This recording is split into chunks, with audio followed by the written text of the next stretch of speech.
overconsumption, destruction of forests, pollution of the seas. How is it possible that we, the most intelligent beings that ever walked this planet, are destroying our only home? Yet we continue to destroy it at ever greater speed. You see, the compounded impact of our growing population is now directly threatening our very own existence. Many of times, nature determined how we survived. Now, for the first time, we determine how nature will survive. Consider these facts. 96% of the mammals on our planet today are comprised of us humans and the livestock that we have domesticated. And only 4% is everything else, from elephants to badgers to tigers to bats. So much so that 70% of all birds on our planet today are now domesticated poultry. You see, since the 1970s, we have lost 60% of vertebrate species and 80% of insect species. As we lose species, we also lose the extraordinary capacity of natural systems to breathe life into the resources that allow us to live at a fundamental existential level. But do we care? Each year we waste 1.3 billion tons of food, which is equivalent to 1/3 of the annual food supply. And we only recycle 9% of all plastics. That means unless it's been burnt, every single piece of plastic ever made still exists on this planet and is probably inside us or inside our children in some form.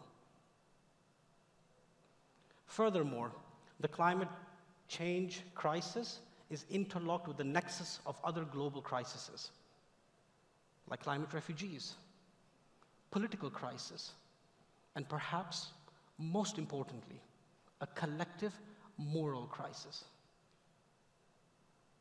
Within the next decade or so, we are going to pass a number of tipping points from where recovery would be next to impossible. And to stay below the 1.5 degrees as per the Paris Agreement, we must emit less than 250 billion tons of carbon dioxide. But at our current rate, if we continue to emit 40 billion tons of CO2, our time and our budget will run out within the mere next 7 years. So you see, we're already observing the aftermaths of rising sea levels, failed harvests, food, water, and energy insecurity. And we shouldn't be ignorant and think that it won't affect us. This climate cancer is going to affect us all. We are all in trouble, and we are on a highway to climate hell with our foot on the accelerator. And unfortunately, we are stealing our children's future. How will we explain our ignorance and our lack of action to our children?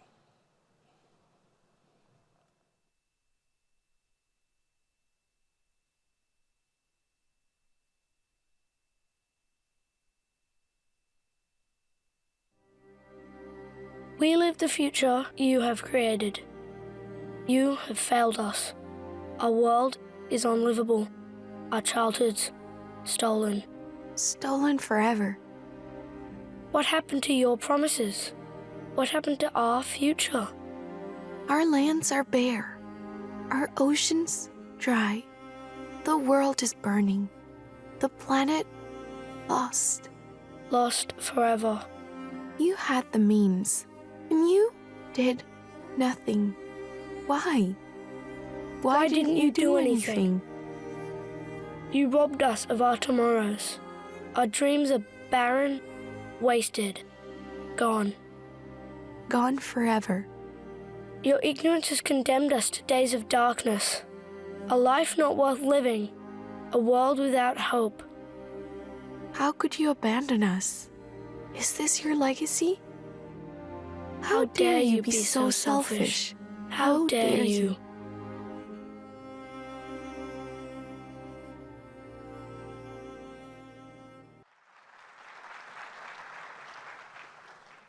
Perhaps this realization will give us the motivation we need to rewrite their future.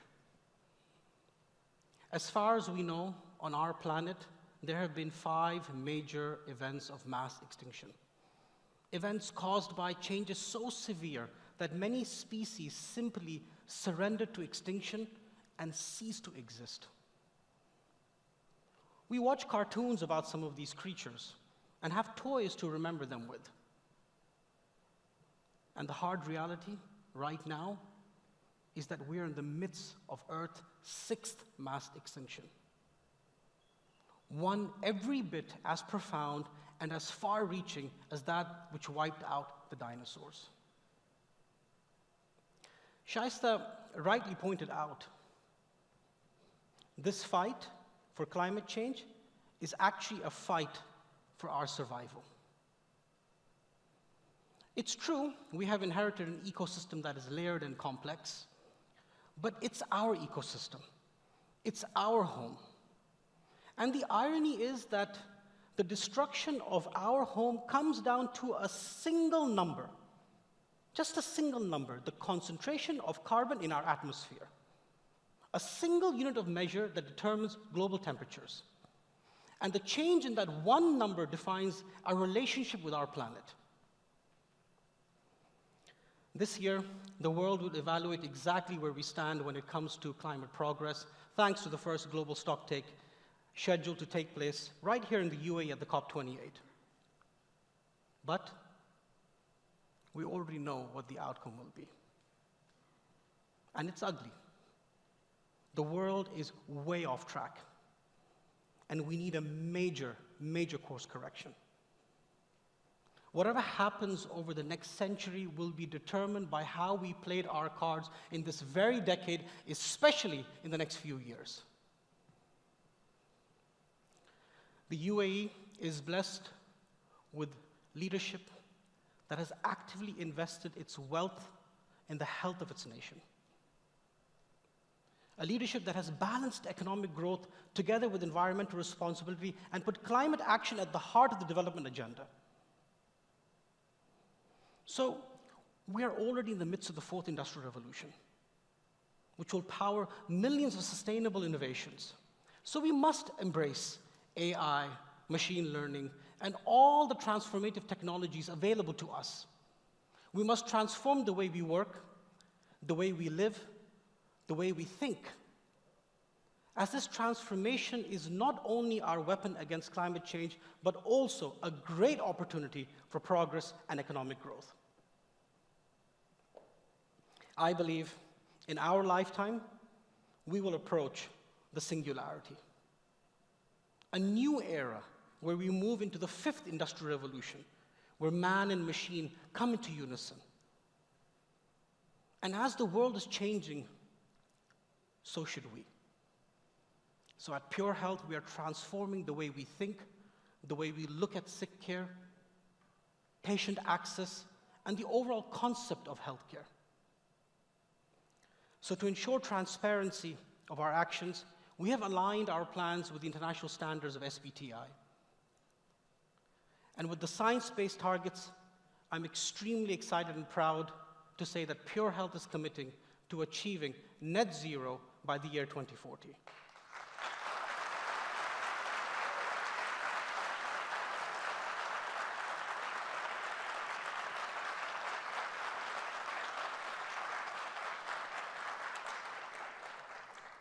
This commitment reflects our dedication to 2 core objectives.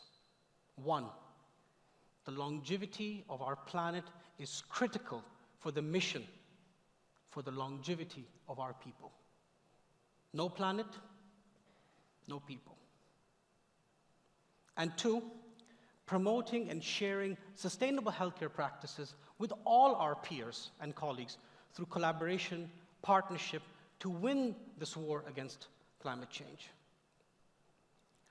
Avoiding a climate disaster is one of the greatest challenges humanity has ever faced. Therefore, we have to set aggressive near-term targets.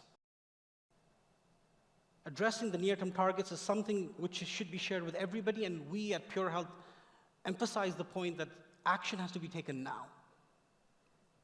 So our transformative efforts are recognized on day one. You see, since the beginning of the first industrial revolution, globally, we have emitted over 2,400 billion tons of carbon dioxide.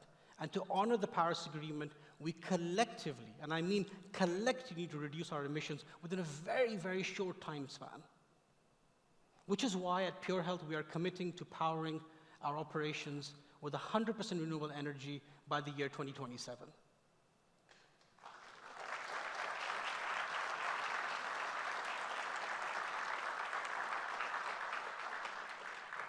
And more importantly, our target is to reduce 50% of our overall emissions by the year 2030.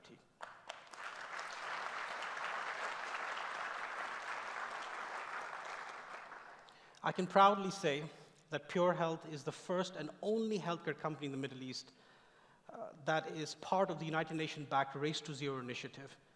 And we collaborate with a pantheon of global networks of like-minded organizations to ensure that our actions are meaningful, collaborative, and more importantly, globally aligned.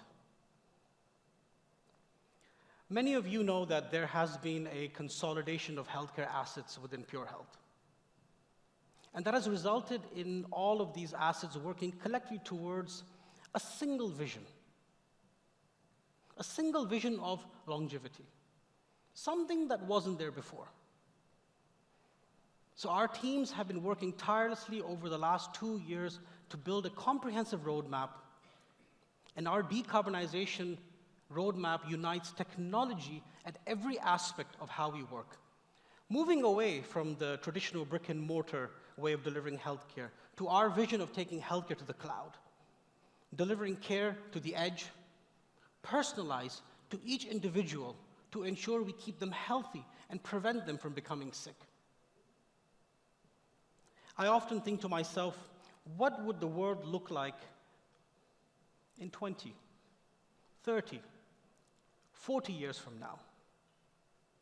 We saw a glimpse earlier if we do nothing to overcome this crisis. So I offer you an alternative to that future, one where your and my children will live the lives they are meant to.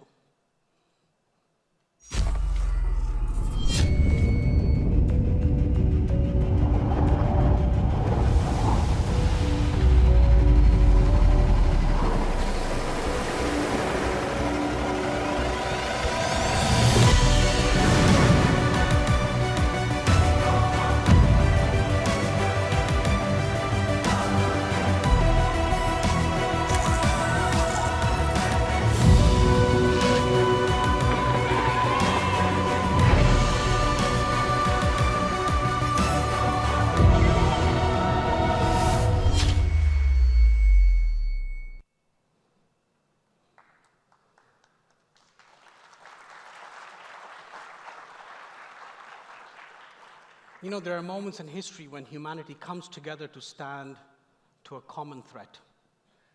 And most recently, we collectively, and I mean collectively, fought a viral pandemic. And while we may have won that battle, we must now rise together to fight the threat of this climate war. It's a remarkable time to be alive. But unlike other generations in human history, we carry a great responsibility to act decisively. Because no other species has been as remotely, as clever, or ingenious as us human beings. So let us live up to that universal stature. It comes down to this. The generation that will follow will look back at this very moment and ask one simple question. Did you do everything in your power to leave a better future for us? I have every reason to believe that that answer can be yes. So for the sake of our children's future, let us begin the work that will witness a wonderful recovery to a wonderful world towards the longevity of our planet. Thank you.